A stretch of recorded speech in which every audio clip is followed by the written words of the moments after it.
Toto je pani Alžbeta. S obrovskými bolestiami chrbta chodila od lekára k lekárovi a takto sa to skončilo. Viac ako 20 rokov je na vozíčku, ochrnutá od pása dole. Jednoducho si po mnohých neúspešných vyšetreniach jeden večer ľahla spať a už sa na nohy nikdy nepostavila. Z ničoho nič máme sa urobil na chrbte hrb.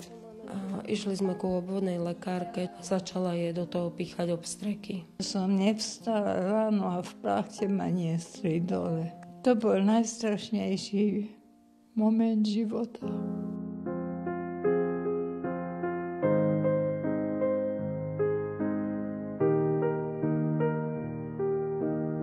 Po náročnej operácii chrbtice zostala poranená miecha a rodine sa definitívne osud vysmial do tváre. Nikdy by si neboli pomysleli, že človek môže práve pre chorobu klesnúť až na úplné dno. Najťažšie je koniec mesiaca, keď už nemáme korunu. A nevieme, s čím kúpiť chleba. Keď vyplatím šeky, všetko ostane mi na strávu. 20 eur. Veronika sa zamestnať nemôže. Mama ju potrebuje 24 hodín denne.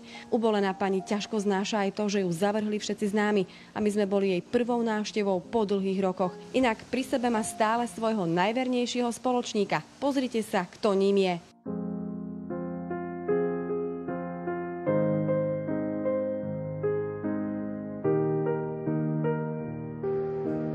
Čakám, kedy pribehne ku mne, poťahne sa ku mne, má tam jednu deku a láhne ku mne a tak spí do rána.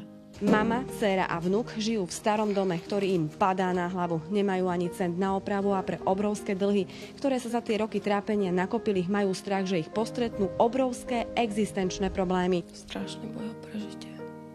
Čo vás tak drží pri živote? Lebo sú to určite ťažké chvíle, ale...